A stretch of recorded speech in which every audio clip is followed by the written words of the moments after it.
रहमानिर्रहीम शुरू अल्लाह के नाम से जो बड़ा मेहरबान निहायत रहम करने वाला है।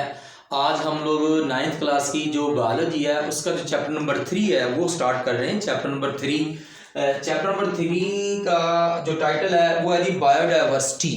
क्या टाइटल है? बायोडाइवर्सिटी इन्होंने दिया हुआ है। बायोडाइवर्सिटी क्या होती है ये हम लोग अभी देखते हैं। मैं भी आपको बात तौर पर समझा देता हूँ।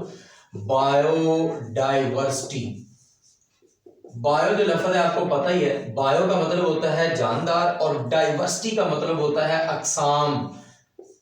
और उसकी ये जो टाइप्स हैं मतलब कि उसकी जो किस्में हैं बायोडाइवर्सिटी। बायो का मतलब लाइफ और डाइवर्सिटी का मतलब उसकी जो टाइप्स है। अब देखें जरा, एक जो स्पीशीज, सबसे पहले आपको स्पीशीज के बारे में पता होना चाहिए। स्पीशीज क्या होता है मैं आपको आम सालों से समझाऊंगा, बड़े अच्छी तरह समझ आ जाएगी। मसलन ये इंसान है, इंसानों की एक अलहदा स्पीशीज है। और उसके बाद ये जो कैट है, कैट की अलहदा स्पीशी है।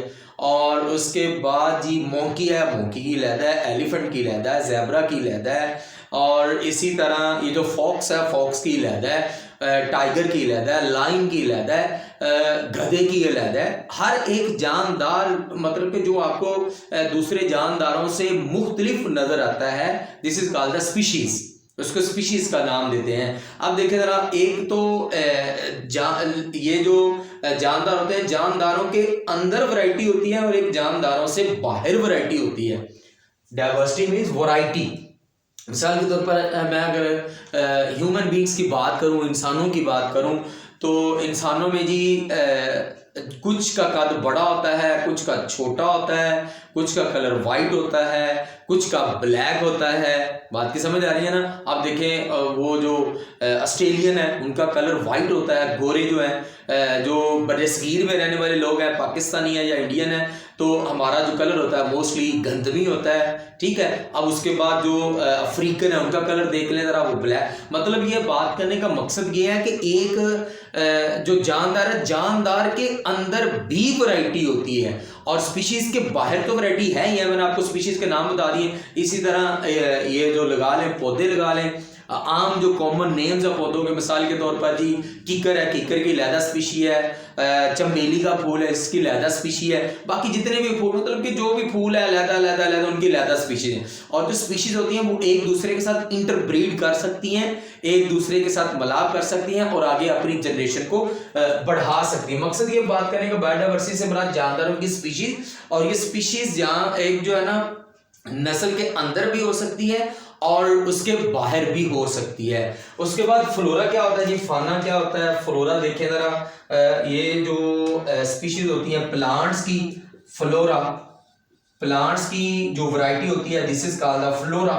फ्लावर से आप लोग याद रखेंगे, फ्लावर से याद रखेंगे फ्लोरा। प्लांट की इकसाम को फ्लोरा का नाम देते हैं। और ये जो फाना क्या होता है, ये जो जानदारों की इकसाम होती हैं, लिविंग ऑर्गेनिज्म की टाइप्स होते हैं, दिस इज कॉल्ड द फाना। उसको क्या बोलते हैं? फाना बोलते हैं। फ्लोरा प्लांट की इकसाम को और जानवरों की इकसाम को फाना कहते हैं। जानवरों की इकसाम को क्या कहते हैं? फाना कहते हैं। Types of the animals, types of animals is called फाना। और उसके बाद ही आप बता सकते diversity of the plants is called the flora, diversity of the animals is called फाना। ये जरा स्पेलिंग कर, FANA, फाना। उर्दू में भी आप लोग कह सकते हैं फ्लोरा। प्लांट्स की डाइवर्सिटी को फ्लोरा कहते हैं। प्लांट्स की डाइवर्सिटी को क्या कहते हैं? मैं लिख देता हूं। पौधों की डाइवर्सिटी को, पौधों की अक़साम को कह लें आप लोग, या डाइवर्सिटी कह लें। पौधों की डाइवर्सिटी को फ्लोरा कहते हैं, फ्लोरा। और इसी तरह आप लोग लगा जानवरों की डाइवर्सिटी को क्या कहते हैं? फाना कहते हैं। उसके बाद इसकी अहमियत है यार। अच्छा जी, स्पीशीज कहाँ पे ज्यादा मौजूद होते हैं? जो मुतदिल इलाके होते हैं, जहां पे ना बहुत ज्यादा सर्दी होती है ना बहुत ज्यादा गर्मी होती है, वहां पे स्पीशीज की तादाद बहुत ज्यादा होती है। आपकी किताब ये कह रही है। और कहाँ पे कम होती है जी? जहां पे बहुत ज्यादा गर्मी होती है या बहुत ज्यादा सर्दी होती है, जहां पे बर्फबारी होती है, वहां पे स्पीशीज की तादाद बहुत कम होती है। अब इसकी अहमियत क्या है? आपकी अहमियत इन्होंने क्या लिखा हुआ है जी? इन्होंने एक पैराग्राफ लिखा हुआ है, आप लोग पैराग्राफ नहीं लिखेंगे, आप लोग इसके पॉइंट बना के लिखेंगे। मैं आपको एक एक पॉइंट करके समझा। पहले वो कहता है जी स्पीशीज बायोडाइवर्सिटी इंसान को खुराक मुहैया करती है। पहला हमारे पास कीवर्ड है जी खुराक। अब देखिए जरा, मिसाल के तौर पर अगर हम बात करें इनकी प्लांट्स की बात करें तो प्लांट्स हमें खुराक देते हैं। अगर हम एनिमल्स की बात करें तो उनका मीट खाया जाता है, उनसे दूध लिया जाता है। मतलब ये है कि हमें जो डाइवर्सिटी है ये हमें खुराक मुहैया करती है, हमें फूड मुहैया करती है। देखिए गंदम होती है वो पौधे से हमें हासिल होती है और वो गंदम जो है ना हम लोग खाते हैं, उसकी ब्रेड बनाते हैं। अच्छा, उसके बाद दूसरा पॉइंट वो कहते हैं जी हमें ये जो दवाओं की मिकदार है, मेडिसिन जो हमें होती है, दवाइयाँ होती हैं, ये क्या होता है जी, ये हमें पौधों से, जानवरों से हासिल होती है, बायोडाइवर्सिटी से हासिल होती हैं। मिसाल मुख्तलिफ किस्म के पौधे हैं जी, उनसे दवाइयाँ हासिल होती हैं। जितनी भी देसी अद्वियात है तमाम की तमाम पौधों से हासिल होती हैं। इसी तरह जो मुख्तलिफ जानवर हैं, छोटे हैं बड़े हैं, उनसे जो है ना वो मेडिसिन थी। मिसाल के तौर पर मैं आपको आम मिसाल बताता हूँ, इंसुलिन है जी। इंसुलिन पहले शुरू में क्या करते थे, जो गाय होती थी, गाय का पैंक्रियाज होता था, उसको अलहदा करके उससे हासिल करते थे। देखिए हमें मेडिसिन मिल गई है, अभी तो बैक्टीरिया से हासिल करते हैं। इसी तरह मुख्तलिफ पौधे हैं, पौधों से हमें अद्वियात हासिल होती हैं। उसके बाद वो कहता है जी संती मादों की बड़ी मिकदार, उनसे 3-4 लिखे हैं। मिसाल के तौर पर गम्स है, चस्पा करने वाले मादे हैं, रब। एक आप लोग एग्जाम्पल ले लें जी, जो ऑयल है, ऑयल हमें किससे हासिल होता है, हमें हासिल होता है जी ये जो सरसों का पौधा है, सरसों के पौधे से हमें ऑयल हासिल होता है, ऑयल मिलता है। उसके बाद वो कहता है जी ये जो बायोडाइवर्सिटी है ये क्या करती है, इकोसिस्टम को मेंटेन करती है। बायोडाइवर्सिटी क्या करती है, इकोसिस्टम को मेंटेन करती है, इकोसिस्टम को बरकरार रखती है। मिसाल के तौर पर ये जो प्लांट्स होते हैं, जो पौधे होते हैं, देखिए जरा ये प्लांट्स है, मेरे पास पौधा है जी, यहाँ पे ये जमीन में न्यूट्रिएंट्स मौजूद है। ये दो इसमें पॉइंट मैं कवर कर दूंगा जरा। न्यूट्रिएंट्स मौजूद हैं, ये न्यूट्रिएंट्स क्या करते हैं जी, प्लांट्स जज़ब करते हैं, ठीक है, अपने रूट्स के जरिए से, और उसके बाद ये जड़ों के जरिए से ऊपर जो है ना वो जाते हैं पत्ते में खुराक तैयार होती है, ठीक है।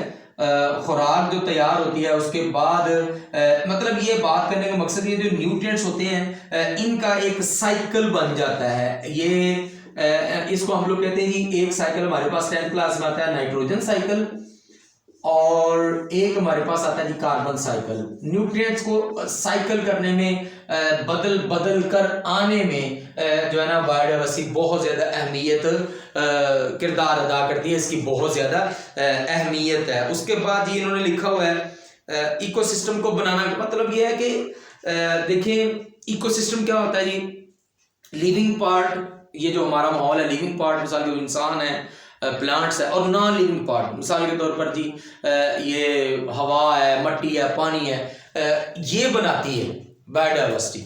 अगर मिसाल के तौर पर पौधे नहीं है जी तो मामला खराब हो जाएंगे।